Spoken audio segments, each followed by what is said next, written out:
네, 황명선입니다. 박종원 대표님 오늘 먼 길 와주셔서 감사합니다. 먼저 제가 오늘 국정감사 자리에 참고인을 청하게 된 배경을 간략히 설명드리겠습니다. 화면 한번 보시죠. 2020년 5월 국회는 일회용급 보증금제 도입을 자원활용법 개정안을 통과시켰습니다. 2년 뒤인 2022년 5월부터 시행하는 것으로 통과가 됐죠. 이에 따라서 21년 자원순환 보증금 관리센터, 다른 말로 코스모가 출범했고, 코스모는 사업에 필요한 라벨지 공급을 위해 조폐공사와 계약을 했습니다. 그리고 조폐공사는 민간업체와 라벨지 계약을 맺었는데요. 그런데 사업을 시행해야 할 22년 5월이 되자 환경부는 갑자기 보증금제의 전국 실시를 유예하고 제주와 세종에서만 시범적으로 선도 사업을 실시한다고 발표를 합니다. 이에 따라서 12월에 제주와 세종에서만 축소 시행이 됩니다. 2023년 11월에는 환경부가 전국 실시 무기한 보류를 선언합니다. 사실상 일회용급 보증금제를 폐기한 것입니다. 화면 보시죠. 이에 계약업체들은 막대한 피해를 입었고 현재 계약 당사자인 조폐공사를 상대로 소송을 진행 중입니다. 오늘은 이 세 개 업체 중 가장 큰 피해를 입은 주식회사 새로운 박정원 대표님의 증언을 듣기 위해 참고인으로 모셨습니다.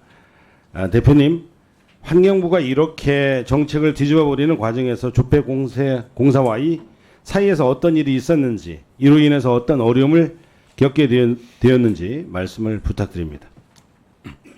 네, 저희는 2022년 4월 달에 조폐공사와 라벨지 계약을 맺었습니다. 저희는 조달청의 나라장터를 통해서 14억 장 58억 원, 그리고 기한은 2023년 12월 31일까지 기한과 수량과 금액이 모두 표시된 계약을 맺게 되었습니다. 그리고 그 후에 저희는 라벨 인쇄를 하던 중 환경부에서 보류 결정을 내리고 6개월 연기를 후에 그 다음에 시행을 한다 하였는데, 그때까지만 해도 조폐공사 팀장들은 이건 법적으로 해야 될 일이니 걱정 말고 기다려라만 저한테 이야기하였고, 추후에 세종과 제주로 축소 사업이 시행되었을 때 저희는 강력하게 요청드리고 공문도 보냈습니다. 그 기간 동안에 도저히 저희가 투자한 금액을 맞춰줄 수 없으니 계약 변경을 요청하였으나 계속 차일피일 미루고 결국에 가서는 2023년 12월 31일까지 저희는 계약을 마칠 수밖에 없었습니다. 왜냐하면 이 계약에는 페널티가 있는 계약입니다. 저희가 이 계약을 못했을 시는 페널티를 내야 되는 계약이기 때문에 저희는 계약의 수량이 맞지 않더라도 마지막 기한까지 저희는 라벨지를 공급하였고, 거기에 맞춰서 다 하였지만 제가 조폐공사와의 그 후로 저희가 할 수 있는 거는 소송밖에 답이 없었고요. 소송을 저희가 2024년 1월에 소송을 하고 5월 달에 조정 재판이 한번 열렸습니다. 네. 조정 재판에서 저희는, 왜냐하면 1심, 2심, 3심 가면 저 같은 조그만 업체는 견딜 수 없기 때문에 저는 그나마 조정 재판을 통해서 이 사업을 마무리하고 싶었으나 조폐공사 거부로 조정 재판은 다시 없어진 게 되고 지금에 이르렀습니다. 저는 공공기관하고 저희가 수의계약한 것도 아니고 조달청 통해서 계약을 한 일이 이렇게 아무 일도 없이 없어진다라는 것 자체가 너무 개탄스럽고, 그러면 저희가 누구랑 계약서를 왜 쓰는 건지도 모르겠고요.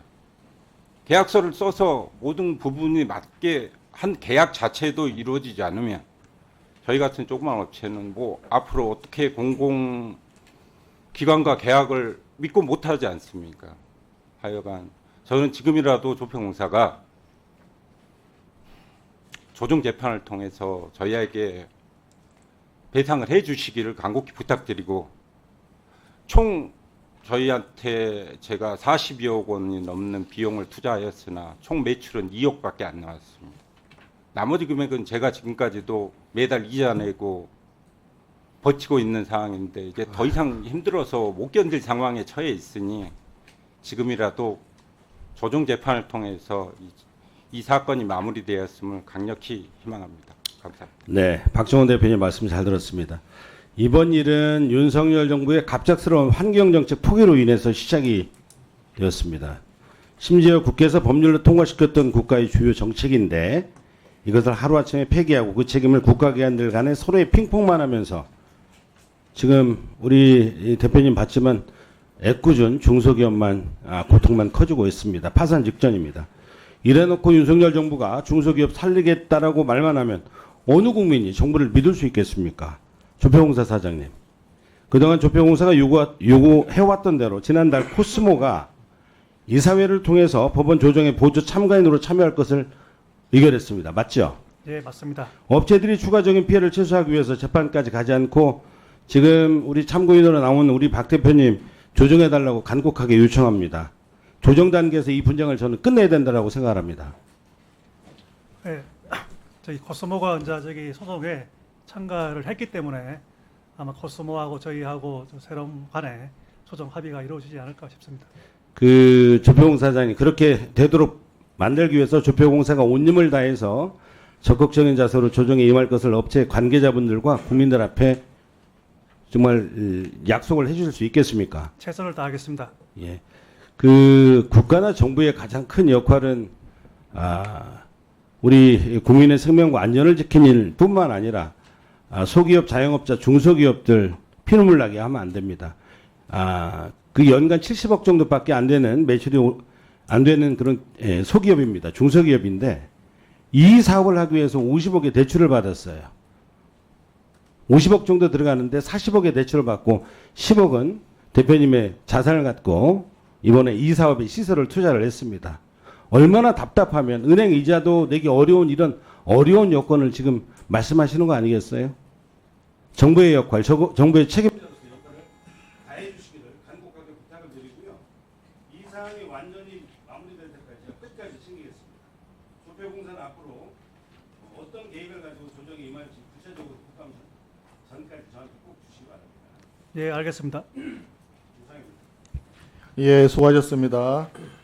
참고인에 대해서 추가로 질의하실 또 김태년 의원님하고 다른 분, 진성님 두 분입니다. 예, 그러면 먼저 존경한 김태년 의원님, 예.